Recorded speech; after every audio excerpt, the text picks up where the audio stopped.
Nation of Islam. Burn your glass. Can't see.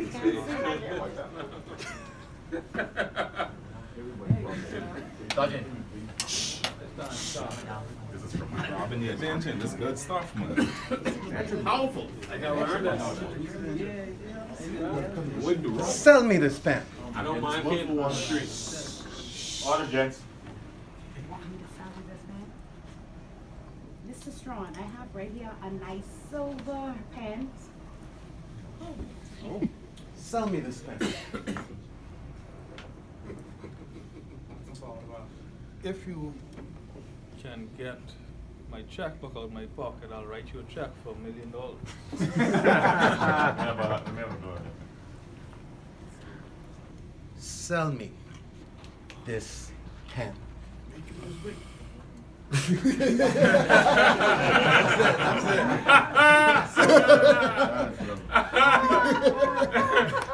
This is the pen of fitness. You sign a check to J Fitness, and you will be fit for life. Fellow Toastmasters, honored guests, if you follow my instructions in this seminar tonight, you will not only be able to sell me this pen, you'd be able to sell yourself, Mr. Chairman. Good stuff. Going down for us.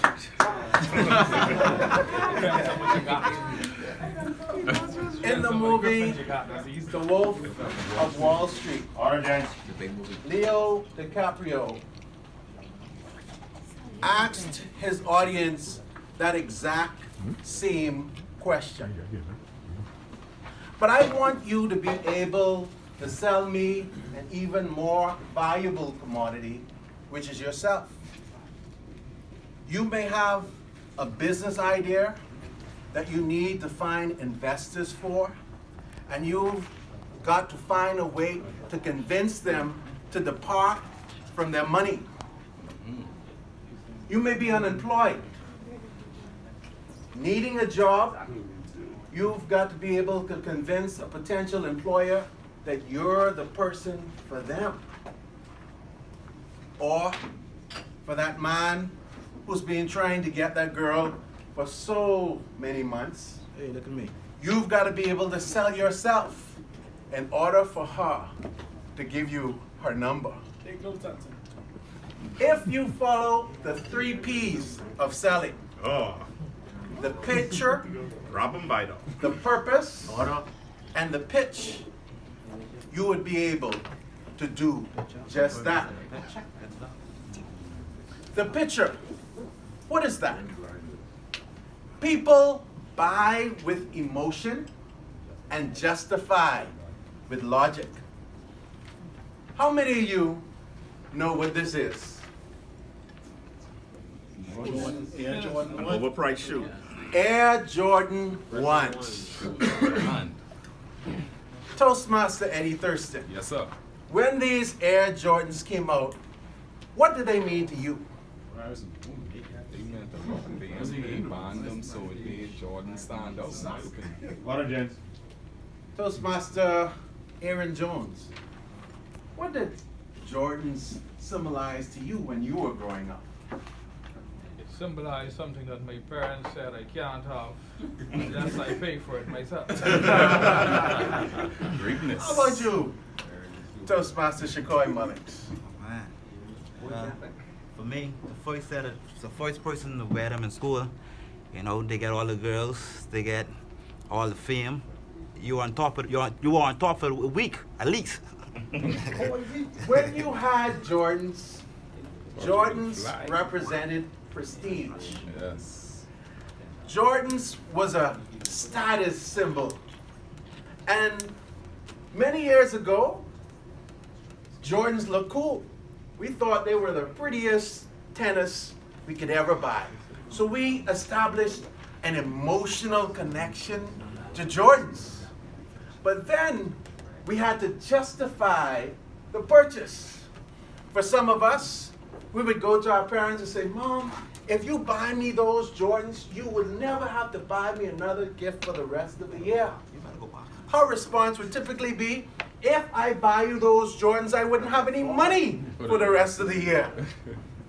Another justification, if I get those Jordans, I would be able to jump and leap and play basketball just like Michael Jordan. Then I'd be able to become an NBA player, Mom. And I'd be able to not only buy you those Jordans back, but I'd be able to buy you a house and a car. So it makes sense, Mom, to buy me these Jordans. And for those with less altruistic motives, we knew if we got those pair of Jordans, LaQuisha would come running. LaQuisha, she coming.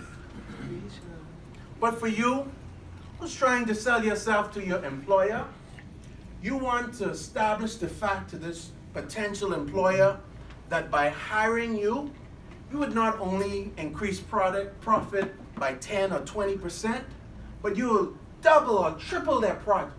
So you want to establish a connection where your potential employer may see you as the best thing since sliced bread. To LaQuisha, you want to say to her, baby, if you go out with me, I will rock your world all night long. For her, she has to justify her selection to you. Girl, at least he got a job. To the older women, girl, at least he got all his teeth. Some who set the bar really low, well, at least he only have 2 baby mamas. Whatever it is, Only 2. they're going to find a way of justifying the selection. The second thing, the purpose. People don't buy their way into something, they buy their way out of something. That is, people purchase things to solve problems. When an employer is looking for a new employee, such as a manager, they're not looking for a manager. They have a problem. They need to ensure that profitability is sustained. They need to ensure that their employees provide proper customer service. They need someone to provide the checks and balances. So the problem itself is what they're looking to solve. They're not looking for a solution, they're looking for something to solve their problems. You see this? When LaQuisha is looking for a boyfriend, she's not looking for a man. She's not looking for a man. She's looking for security, safety, priest, provider, protector, handyman, and candyman. For the point of this particular presentation, I won't go into the details of what the candyman provides. You see this object here? This isn't just a pen. It's a replacement for candy. For the person who was able to get LaQuisha to go on a date and pull up to the gas station, and when they look in their pocket, there's no money. And so when they go to the ATM and they reach into their wallet and they notice that they can't find their ATM card, they've got to go inside a bank, stand on the teller line, and a pencil would not be able to get them their funds. A marker would not be able to get their funds. But this is their gas. This is their lunch. This is their ability to take LaQuisha out on a date. Get the sugar. This is not just a pen. This is a means, a solution to a problem. The final thing, the pitch. People don't buy products and services. People buy stories.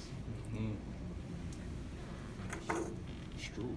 Inevitably, when any of us gets an opportunity to date LaQuisha, that question is going to come up at some point.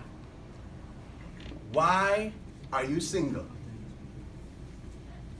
And you've got to look LaQuisha square in the eyes and tell her the truth. LaQuisha, I came from a small village in Africa. My mother had 10 children. I had to feed the goats, milk the cows, reap the harvest, and then run 100 miles to school every day. And because of that, I got a contract from Nike Sweetwater Division. Now I am a millionaire, and I decided to settle in the Bahamas to be a conch farmer. I produce all types of conch: crack conch, stew conch salad, conch chowder, conch kebab, everything named conch. But everywhere I went, the women only wanted me for my conch. But when I saw you, LaQuisha, Yeah. I fell in love. And all I want from you is your phone number. The story. Tell your prospective employer not about the positions you've held. Tell them about the fact that you started from the bottom. You started as a warehouse employee. You worked your way up to a supervisor, then lead, then the head of your division. Explain to them how you use your leadership and communication skills to get where you are today. How you sell this pen? Make this the most valuable pen in the world. This isn't just a pen. This is the pen that Lyndon Pinland used to sign the Constitution. This isn't just a regular pen. This is the pen that Martin Luther King Jr. penned the words of the "I Have a Dream" speech. This isn't just a pen. This is the pen that Toastmaster Ivan Thompson is telling us that our dear Prime Minister wants to sign the purchase of the I Lukaya. This isn't just a pen. Lastly, and the most important thing, after you have given the picture, after you've stated the purpose, and after you've given the pitch, you have one more thing to do, and that's the call to action. Close the deal. But you're not going to give several calls of action. You're going to give one call to action. To your employer, potential employer, hire me. To LaQuisha, date me. And to the Toastmasters and honored guests, buy this pen, Mr. Chairman.